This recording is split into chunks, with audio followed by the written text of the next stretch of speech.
Hi, it's Eva again. I wake up ambitious people like you and dare them to be great. And today we're going to talk about emotions. Do you experience your emotions as something overwhelming and a thing you can't control? Or do you think that emotions are useless? Well, in both cases, this might indicate that your relationship with emotions is slightly off.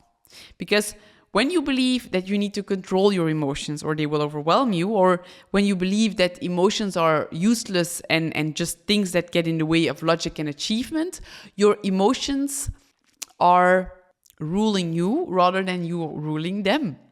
And it will manifest in many different ways that your relationship with your emotions is off. For some people that find emotions useless, you will repress your feelings, you will maybe over-rationalize situations, and kind of neglect your needs in certain situations because you don't find or you didn't learn that your emotions matter. Very often, if you always suppress your emotions, you will also experience physical discomfort, like, for example, pain in the back, pain in your head, some even pain in their knee. You're kind of making emotions too big or too small in both cases. And very often when people come to me, very successful people, their relationship with emotions is off. And just like Michael is a person that I worked with, he was terrified of his own feelings because when he came to me, he said, they're so unpredictable. I mean, one day I'm extremely happy and then the next I'm so angry. There's this intense rage inside of me. And it was really overwhelming him because he would always lash out in ways that he regretted and said things that he didn't like, or he would have to stay in bed for days because his emotions were taking hold of him so much. And so he desperately wanted to control his emotions. He just told me, tell me what I need to do with them because they're really impacting my life. They're impacting my work. They're just having an omnipresent impact and I don't know what to do with it. And so this is really one part of the spectrum. And the other part of the spectrum, there's another example. Jeanne, she is the CEO of a really fast-growing agency. And in our first session, she declared, feelings, it's completely and utterly useless. When people tell me that, I know instantly where to dig. Because strong opinions about feelings like that often means that there's a pain there. And the pain is so big that they want it away, and they want it away by telling it it's useless. Nothing good comes from feeling. And as we talked, I discovered that Jeanne, she had frequent anxiety attacks. And so it was so omnipresent. Her emotions were there every day with anxiety attacks. But because she managed how to deal with them, she just said, they're useless and I'm just dealing with them. And of course, I wish them not to be there, but they're not giving me anything. So she could manage them, but they didn't go away, and that frustrated her. And so rationalizing was useful for her because then it would be less catching her off guard. But at a certain point, it's also just time to face those emotions head on so that they don't have to be there every day, but that you also don't have to push them away. So suppressing emotions or being scared of them, often, surprise, stems from childhood experiences, of course.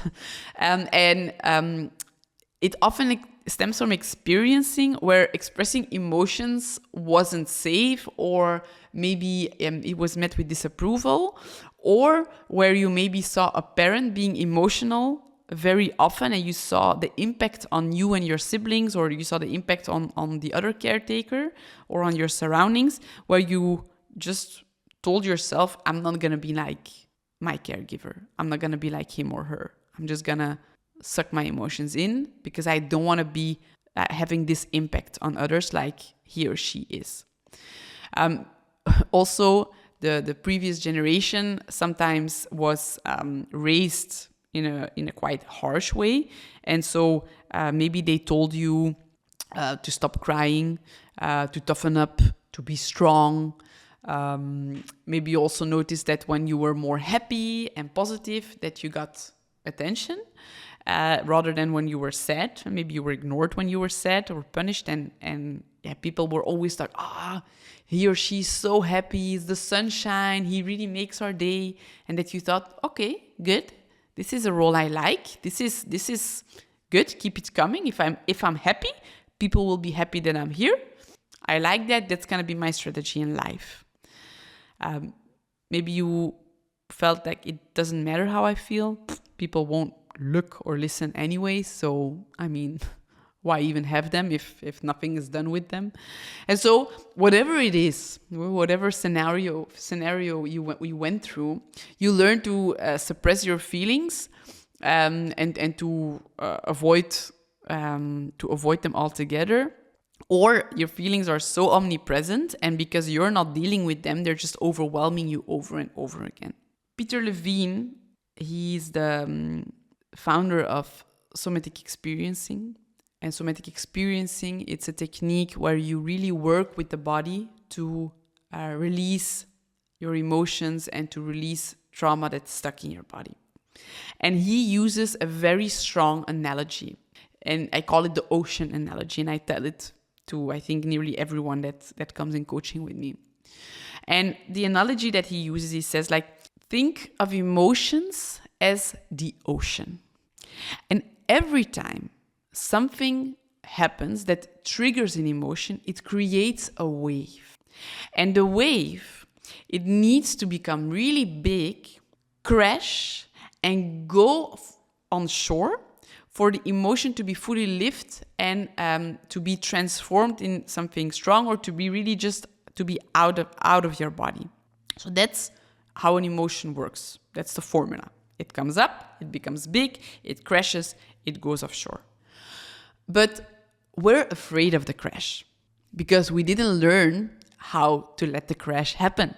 We don't always know what the consequences are of letting the wave crash, because you were maybe reprimanded, or your anger or your crying wasn't welcomed.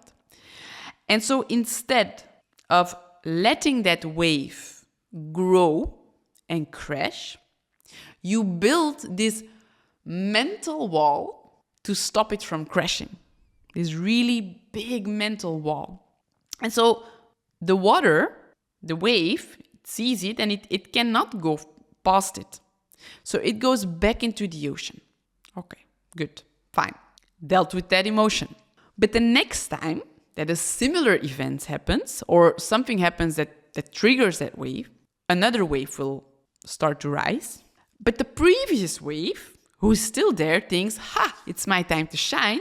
I'm gonna go along because I also want to get out. And so not one wave, but two waves gets bigger. And again, they face the wall, so they go back into the ocean. And so the waves get bigger and bigger and bigger until eventually the wall is not strong enough anymore. And so the waves become this tsunami where they're going across the wall, whether you want it or not. And then it leads to it leads to a breakdown of the wall. And the breakdown, it can be either physical, so all of a sudden you cannot stand up again because of the pain in your back, or you cannot move your neck anymore, or there's just physical illness, or it can be mental. And mental breakdown, it can be burnout, it can be that you're really you're having dark thoughts. It can also manifest in a lot. But the breakdown will be physical or mental because the waves need to get out.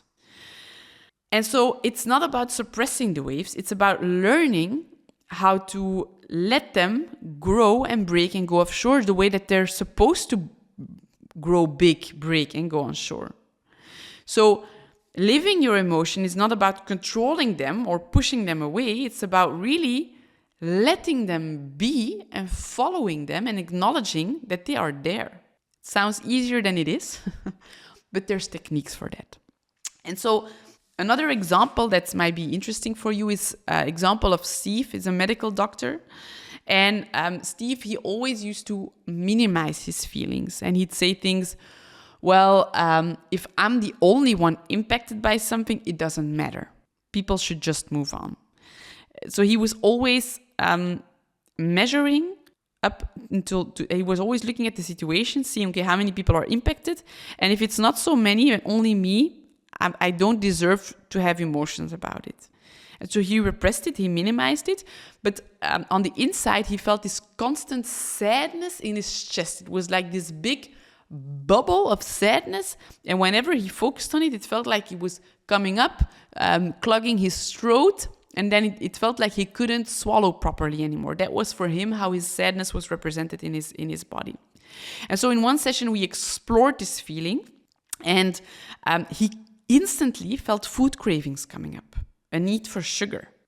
And so in order to cover for this sadness, he had created this strategy to eat sugar and distract himself from these emotions. So the sugar and the sugar rush was a way that was his way of building his wall. So that's always interesting. People that have food cravings, what are you building a wall for? What emotions are not allowed to be?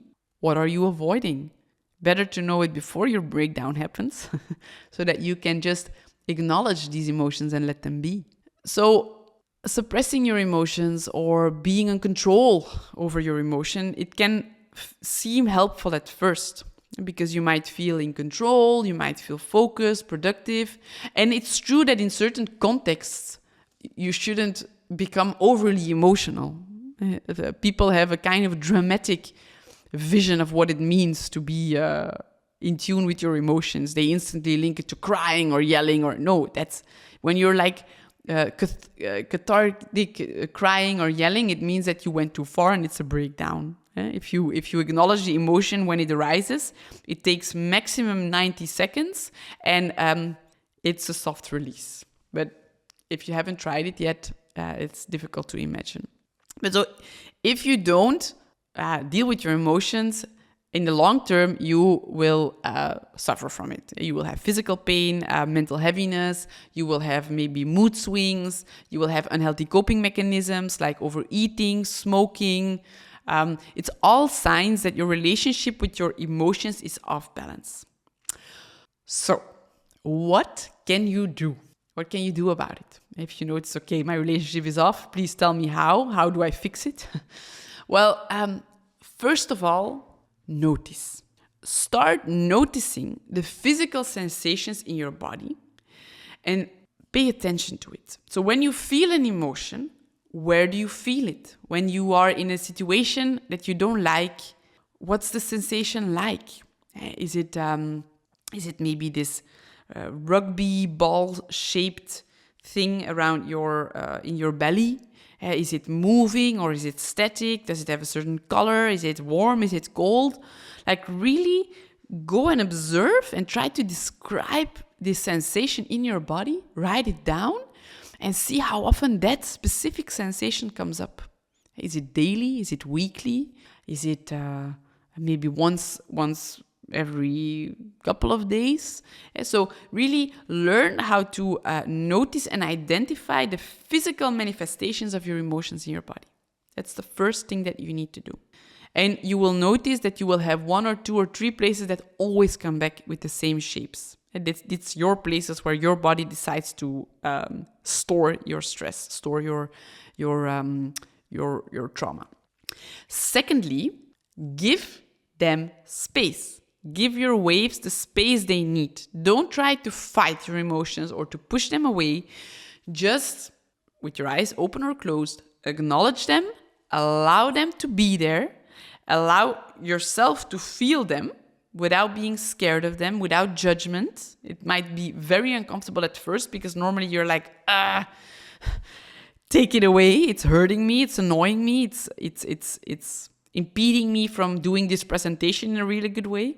Well, if you pay attention to it and you let it be, you would be surprised how fast it goes away.